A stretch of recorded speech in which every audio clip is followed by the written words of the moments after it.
Chapter 48 जैकी की बातें। ईशानी पहुंची राजवंश विला। सुबह का वक्त। मेहरा मेंशन। सभी हॉल में बैठे हुए थे। सभी भाई थोड़ा उदास थे क्योंकि ईशानी उन्हें एक नज़र देख भी नहीं रही थी। वे अगर उसके सामने भी आ जाए तो ईशानी उन्हें ऐसे इग्नोर करके चली जाती जैसे वहाँ सब हैं ही ना। जैसे ही ईशानी नीचे आई तो सबकी नज़र उस पर चली गई। आज ईशानी बहुत सुंदर लग रही थी। उसे कोई परी सीधा आसमान से धरती पर उतर आई हो, क्योंकि ईशानी ने यहाँ आने के बाद से यह पहली बार था जब उसने ईशानी को ऐसे ड्रेस में देखा था। ईशानी ने उस वक्त मैरून कलर का एक लॉन्ग ड्रेस पहन रखा था जिस पर खूबसूरत से लिप्स डिज़ाइन बनी हुई थी। आज ईशानी अपने यूजुअल कपड़ों से कुछ अलग पहनना था। वे काफ़ी एलिगेंट और खूबसूरत लग रही थी। ईशानी यहाँ आने के बाद सबसे उसे ज़्यादातर सिर्फ ब्लैक और वाइट में ही देखा था, पर आज ईशानी बिल्कुल अलग किसी राजकुमारी की तरह लग रही थी। आरती जी और सुकेत जी भी ईशानी को देख रहे थे।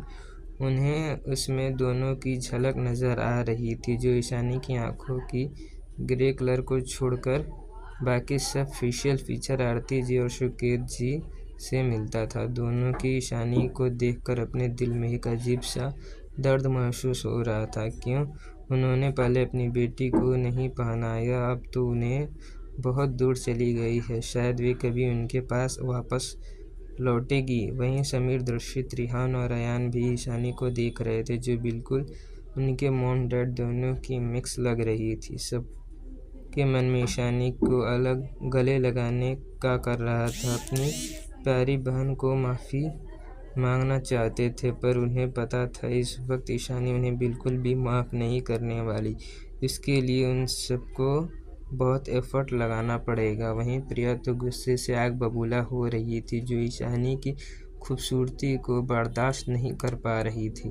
क्यों ईशानी उससे ज़्यादा खूबसूरत क्यों है? वे सालों तक इस फैमिली में प्रिंसेस की तरह पली बड़ी थी। वहीं ईशानी अनाथ आश्रम में अनाथ की तरह बिना किसी केयर और प्यार के बड़ी हुई थी। फिर भी ईशानी उससे इतनी ज़्यादा खूबसूरत क्यों है? अब तो उसके पेरेंट्स और भाई भी ईशानी को सपोर्ट करने लगे थे। उसने अपने मॉम, डैड और भाइयों को देखा जो ईशानी को ही देख रहे थे। उन्होंने ईशानी की तरफ इतने प्यार से देखते पाकर प्रिया को गुस्सा आने लगा, पर वे कर भी क्या सकती थी? वे बस चुपचाप देख सकती थी, क्योंकि इस वक्त कोई उसका साथ नहीं देने वाला था ईशानी के खिलाफ। तभी जैकी हॉल के अंदर आ गया। वो भी अपनी ईशानी बॉस को साथ आज ईशानी के फ्यूचर इन लॉस के घर जानना चाहता था। इसीलिए वे जिद करके यहाँ आया था, क्योंकि नकुल उससे यह बात पता चल गई थी कि आज बॉस अपने फ्यूचर इन लॉस से मिलने जा रही है। मोक्ष ईशानी को लेने आने वाला था, जिस वजह से ईशानी ने नकुल से कल रात को ही कुछ चीज़ें सबकी पसंद की हिसाब से अरेंज करने को कहा था, जिस वजह से जैकी को पता चल गया कि उसकी बॉस आज कहाँ जाने वाली है, तो वे जिद करके झगड़ा करके यहाँ आया था। असल बात तो है कि जैकी देखना चाहता था कहीं उसकी बॉस के फ्यूचर इन लॉस बुरे लोग तो नहीं हैं जो आगे जाकर उसके बॉस को परेशान करने वाले हों। उसकी जिद की वजह से ईशानी भी उसे अपने साथ लेने के लिए मान गई। जब जैकी अपने बॉस को देखा, जो आज बहुत खूबसूरत एक परी की तरह लग रही थी। वाह बॉस, आप कितनी खूबसूरत लग रही हो, कहीं किसी की नज़र ना लग जाए आपको। फिर उसकी नज़र बाकी सब पर गई तो उसने देखा कि प्रिया कैसे सबके बॉस को घूर रहे हैं। तो वे ईशानी के आगे इस तरह खड़ा हो गया जैसे प्रिया उसकी बॉस को ना देख पाए। उससे प्रिया किसी चुड़ैल और डायन और कम नहीं लग रही थी। फिर उसने प्रिया को देखकर फिर ईशानी की तरफ देखकर बोला, बॉस आप मास्क पहन लीजिए, नहीं तो किसी चुड़ैल की नज़र आपको लग जाएगी। ऐसे भी आप एक अच्छे काम के लिए जा रही हैं, इसलिए घटिया लोगों के देखने से आपका काम बिगड़ सकता है। ईशानी समझ गई कि जैकी ये सब प्रिया को देखकर कह रहा है। उसे बहुत हंसी आ रही थी। जैकी हमेशा से ही ऐसा ही था, उसके लिए पॉजिटिव और प्रोटेक्टिव भाई की तरह। ईशानी के लिए वो एक छोटे भाई की तरह था जो बिल्कुल ना समझ है। वहीं प्रिया भी समझ गई कि जैकी ये सब उसे देखकर ही कह रहा है। उसे गुस्सा तो बहुत आ रहा था, पर वह मन मार कर बैठी थी। जब ईशानी के ये दो कौड़ी के असिस्टेंट भी उसे सुना रहे हैं, पर उसके भाई और मॉम डैड कुछ नहीं बोल रहे हैं, तो अनजान की तरह बैठे हुए हैं, जबकि सब ने देखा था कि जैकी ने उसे देखकर ही ये सब बोला था। तभी ईशानी को मोक्ष का मैसेज आया। मोक्ष मेहरा मेंशन के बाहर ईशानी का इंतज़ार कर रहा था। ईशानी ने दादाजी और दादी माँ की तरफ देखकर बोली, दादाजी दादी माँ, मुझे कुछ काम है, मैं जा रही हूँ।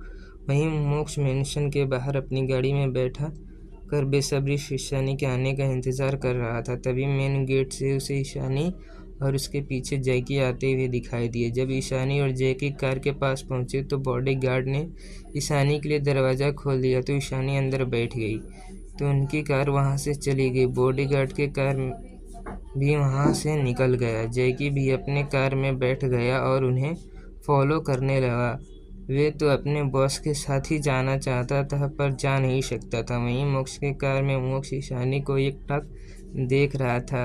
ईशानी आज हद से ज़्यादा खूबसूरत लग रही थी। मोक्ष की आंखें मानो ईशानी से हटने का नाम ही नहीं ले रही थी। उसकी आंखों में ईशानी के लिए प्यार और जुनून साफ साफ दिखाई दे रहा था। मोक्ष की नज़र की तपिश से ईशानी को पहली बार शर्म आ रही थी। मोक्ष उसे इतनी ज़्यादा इंटेंसिटी के साथ देख रहा था कि उसे शर्म आने तो लाजमी था। जब मोक्ष से और बर्दाश्त नहीं हुआ तो उसने ईशानी को अपनी बाहों में खींच लिया और उसके होठों को किस करने लगा।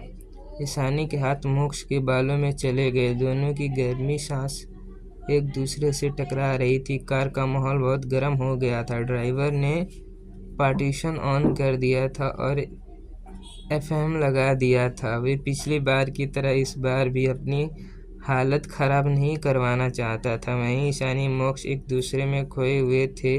मोक्ष का हाथ ईशानी के कमर को सहला रहा था। जब ईशानी के को सांस लेने में प्रॉब्लम होने लगी तो मोक्ष ने उसे छोड़ दिया और उसकी गर्दन को किस करने लगा, पर आज काफ़ी जेंटल था, क्योंकि ईशानी आज उसके घर जा रही थी। अगर किसी और बाइट का मार्क ईशानी के नेक पर दिखा तो उसे पता था उसके मॉम और दादाजी इसी वक्त पोता पोती मांगने लगेंगे। वे अपने जाने की गुस्सा नहीं दिलाना चाहता था। इस वक्त जब गाड़ी राजवंशपुरा पहुंची तो मोक्ष ने अपनी हरकत रोक दी और ईशानी के बाल ठीक करने लगा। ईशानी भी मोक्ष के बाल को ठीक करने लगी, जिससे उसने ही बिगाड़ दिया था।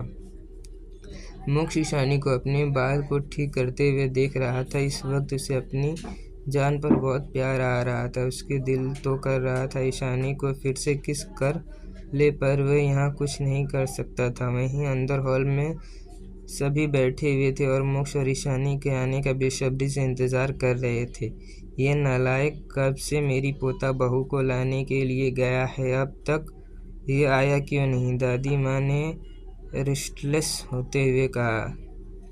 अरे वो आएगा, आप इतना परेशान क्यों हो रही हैं? थोड़ा वेट तो करो, दादाजी ने